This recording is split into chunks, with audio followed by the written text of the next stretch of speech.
Either way, Miss Smith may not lecture my son about patriotism or respect for the flag if he refuses to stand. She also may not punish him academically as a way to influence him to participate.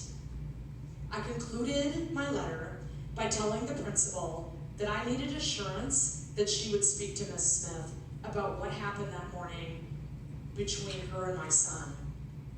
I needed to know that this was not going to happen again, not only to my son, but to any other student of hers that she was bullying in this way. I hit send, and Hank and I waited, both in agreement that resolving this issue will be a lot easier if we have the principal's full support. Less than an hour passed, and I received a response from the principal, thanking me for bringing this matter to her attention. I understand your frustration with this situation and will certainly address the issue, she wrote. And then she added, I appreciate you making me aware of this incident and will handle it appropriately. When I followed up a few days later, the principal told me that she had spoken to Miss Smith and assured me that Hank will never again be pressured to stand for or recite the pledge, nor will his decision not to affect his grade in any way. And it didn't, at least as far as we could tell. Both Hank and I were glad we took action, but I have to say, if I were to do the whole thing again, I would have insisted that Hank and I be in the room when the principal reprimanded Miss Smith, not only to make sure that this issue was handled seriously enough, but also to insist that Miss Smith apologize to Hank, which, she's never done. So believe me when I say there are lots more stories like this, which demonstrate my boys' interest in being authentic about who they are. Like when Levi filled out his All About Me card in 6th grade English class and included that along with being a drummer and an avid ping pong player, he was also an atheist. Which he did not show me this. I just found this scrap of paper in his book bag at the end of the school year, that year. More stories in which he and Hank made the choice to not conceal who they are and what they stand for, even though it always would have been the safer choice. I don't have to tell any of you here today that we still live in a religious world. In Redlands, in addition to the after-school Christian clubs, there's the school bus service called Pure Cross Transportation, which offers to pick up and drop off kids whose parents can't get away during this time. One of its stops is likely Micah House, an after-school program that is also run by Christians. Us heathens in Redlands can't even enjoy Halloween night without, this is a long title, so bear with me, the Holy Name of Jesus Catholic Community in Redlands, which provides Christian rock music right smack downtown Redlands on Halloween night, near a gaggle of churches that drop small pamphlets about going to heaven or hell into the children's candy buckets. In the midst of all this, Hank and Levi are steadily figuring out how to conduct themselves with compassion rather than condescension. They're learning the skill of picking one's battles carefully, and the simple but arguably most effective way of challenging people's biases, which is to present themselves as decent people, so that if or when it's revealed that they are non-believers, the person they've just had the pleasant encounter with will be forced to re-examine their preconceived notions as to what they were so sure an atheist is like. Through far, my boys have learned that it's okay for us atheists to admit that we need to socialize and have a supportive community, just like churchgoers do. They know that as white American males born in America, they've got it good. that one of the only disadvantages they personally face, besides not coming from great wealth, is that they are not part of the influential Christian tribe. Redlands has put the strength of their atheist convictions to the test. It's a service that I can't provide them, so I'm grateful, because they are far less impressionable to any dogma or conventions, conformities, and social pressures than I was at their age. While many atheists of my generation and the generations before me still struggle with coming out of the closet for fear of being discriminated against at their jobs, for example, I have to believe that as more and more children are born into atheist families, they will feel less and less reluctant to be open. If my sons marry an atheist and have children together, it will mark the first generation in my family in which their kids will have grown up with atheist parents who were atheists from the start. The stories Hank and Levi tell their children about their childhood won't consist of being afraid of hell or bored in heaven. They'll be stories far more meaningful than that. 5 years ago, if you told me that in a few years I'd come to love it here, I would have told you that you were out of your mind. But that is exactly what has happened. I still get frustrated pretty much on a daily basis, but my blood does not boil like it used to, like it did in the beginning. Once you have lost your sense of humor, I've learned, you're doomed. For example, in January of this year, in an effort to keep my organizing business, to help my organizing business, I considered joining the Redlands Chamber of Commerce. I attended their first meeting, which was very well organized. Everyone was very friendly. Then, sure enough, before we officially got started, we were politely asked to stand and bow our heads as the person facilitating the meeting delivered an invocation in which he asked God to guide the business leaders of Redlands and protect our police. I looked over the large room filled with people. Everyone's lowered head with their hands folded together and their eyes closed. And then I spotted my friend Cerise, who I met through FAR, and I shrugged. And she gave me a wry grin that I felt compelled to return. Yesterday at Bed Bath & Beyond, a woman walked in with a t-shirt that said, "Walking with the Lord is my cardio." The marquee on the church, up Church Street, yeah, I live on Church Street, currently says, every week it's a different saying, and we always get a kick out of what's it gonna say this week. Currently it says, "Sinners wanted, apply within."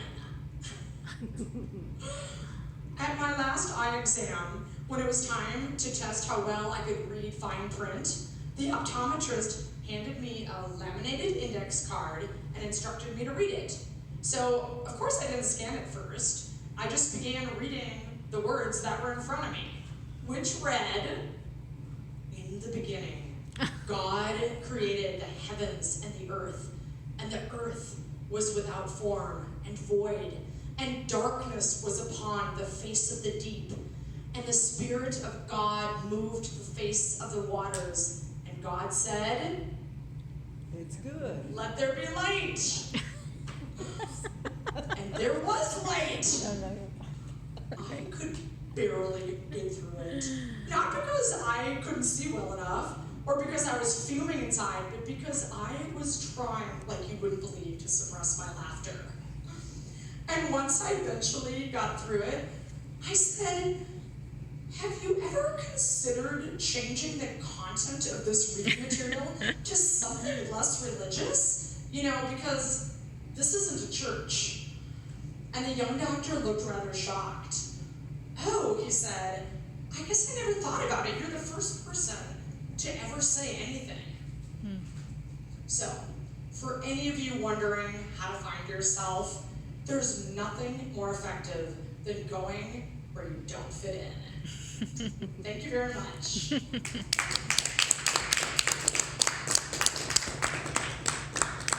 Questions? Any questions?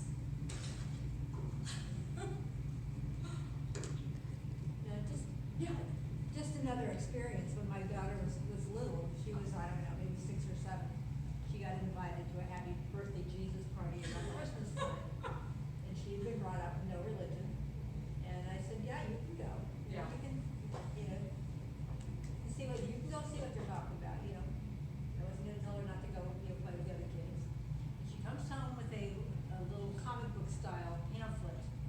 And she opens it up, and there's a picture of the crucifixion, and she goes, look at this. Look at this violence. Look at the violence. Yeah, look at this violence. Why would they put this violence in a children's book? So that comic book type pamphlet, I think that's the very same thing they give out on Open A. They are amazing. That was kind of, I thought it was funny that her thing was, they got this guy nailed to these 2 sticks of wood. Look at that. That is disgusting. So it was a happy birthday Happy Jesus birthday, party yeah. around Christmas time. Around Christmas Yeah. time, yeah. So have you ever had teachers or other parents say anything to you about raising atheist children? Never, but what's so interesting is, once your kids, well, 2 things. When I first got to Redlands, I was so overwhelmed with getting a job myself, and we had moved from a duplex to a house, so then I was like filling the house with Craigslist things, so I'm like running around, and I was literally like making phone calls to hook up the gas and the water, and in other words, I was so busy that I was not involved in the kids' school hardly at all. And so, did I ever get an email or a phone call from a parent? No. But it's too bad, because I often had, once I found my grounding, I welcomed it. I really was like, bring it on, because I would love the opportunity. And I do wish I had more time in my life to, I'd love to be part of the school board, or even attend what's called coffee with the principal or whatever, and just, bring up different things that have sort of irritated me. But, no, I have never had a comment. But my kids, I hope it was clear in my speech that their issue is not how to be confident atheists. Their issue is how not to be condescending atheists. You know what I'm saying? Mm-hmm. And so I hope in the beginning I was clear about, how because, like I said, their school and their neighborhood really was a mecca of definitely secularists. They really had other things to talk about but Jesus. And because that was the case, and their parents weren't listening to Christian music on the morning, they were probably listening to NPR or podcasts or whatever, these kids really were interesting and dynamic. And, how do you not sound like a terrible person by describing people as boring and dull? But I wrestled with, can I have a word that is a little less brutal? But that was really like the takeaway, was that, my God, I have had Christian friends my whole life, but, Christianity didn't rule their lives. It wasn't the focal point of their lives, like I found here in Redlands. I have found here in Redlands. So, yeah. That seems to be kind of with the rise of evangelicalism, people more entrenched in their religion. I think in the past, people were of a religious faith, but that wasn't what their lives really revolved around. Well, I can't speak for Redlands because I don't know what Redlands was like before I arrived. So I don't know if it's always been this way. But, honestly, my goal when I moved to Redlands was not to find atheists. My goal was just to find interesting, complex, well-rounded, diverse people. And like I said, everyone I met, all they wanted to talk about was their church. lives was in honor and praise and in thanks to God. And when that is the only thing people you meet want to talk about, that is a snore fest for me. And so I, was desperately lonely, but I was like, well, I'm not that lonely. I would rather be lonely than attend. I even joined like a Redlands walking group, and that's all we talked about on the walk too, was God. And just so, yeah. So I don't know what it is, but I've just never lived in a place, and I've lived, I would say, 50 different places. Since I've never lived in a place like Redlands where people are just so just in love with God and assume without a doubt in their minds that you also love God. You love God as much as they love God. It amazes me that people let their lives revolve around an invisible person. There's no evidence And again, that it exists. my issue is that I get it. My whole life has been, around religious people, but I just want other things to talk about. And with my kids, it really was the, kids who like don't believe in, evolution or the age of the universe. Like, man. And my son did go to a Bible study thing because he wanted to show that he was open-minded and open to conversation. And I thought, like, good for you. But he had thought he would go to like a couple, but he could only stand once. Unless. Is the objection to the pledge just the underguard part or the whole thing? Oh, for Hank? Yeah. That is a really good question.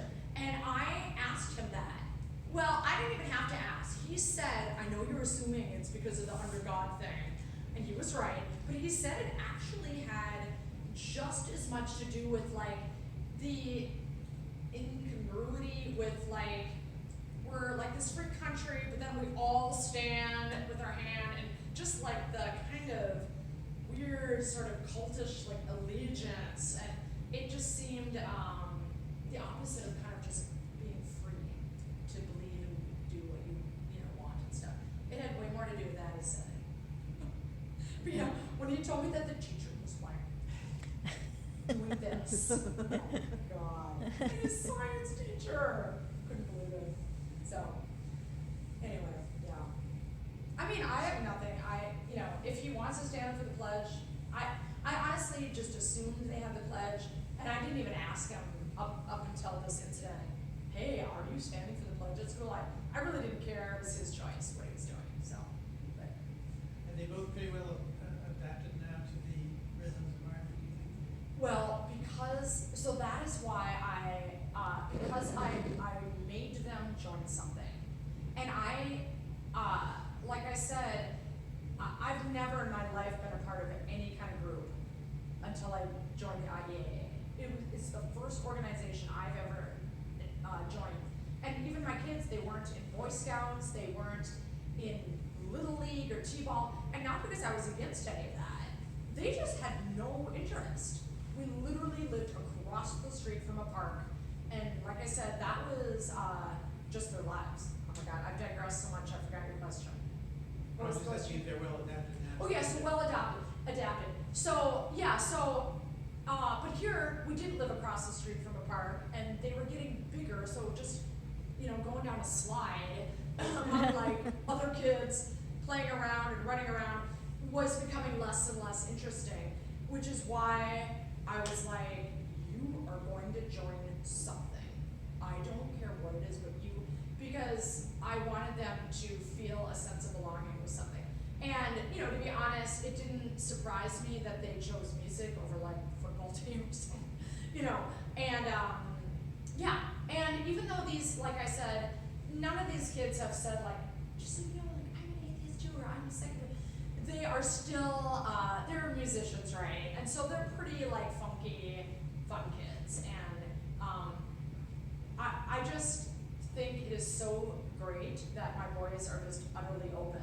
Because I really do believe the part of my story in which someday one of these kids is going to find him, and they are going to tell him that they like evolved in their thinking about the existence of God. I just really, really believe that.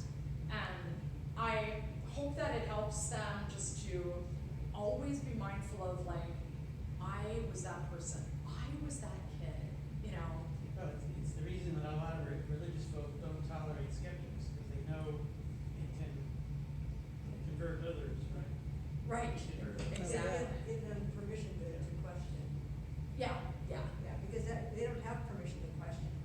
I mean, don't get me wrong, I have been, when Hank, you know, the very first time he wore a t-shirt, I wasn't worried that anyone was gonna beat him up, but, maybe I should have been, but I wasn't. I was more worried about the kid, and I also wasn't worried about the kids. I was worried about the kids just like telling their parents like, oh, this kid Hank had a t-shirt that said blah, blah, blah. And then the parents taking action and saying, you cannot, don't be mean to Hank, but we really do not want you. And who knows, maybe there were some parents who did say that, but as far as Hank could tell, there wasn't any repercussion as far as that went. So it's good for these kids in Redlands because they are so comfortable in their religious bubble, as Seth, what's his last name? Was saying. Andrews. Yeah, as Seth Andrews was saying, that bubble can just really be very comforting and emboldening, you know. So, yeah, they are going to be fine. And more than anything, like I said in the end, Redlands has done a great service to my kids. They really have. I mean, some kids trot off to college having faced no real challenge in their lives to speak up, you know what I mean? Especially when it comes to standing up against, you know, just going along with the pack and conformity and dogma and all that. And I just feel so certain that they are not gonna go into the world being insecure and impressionable kids. And what more could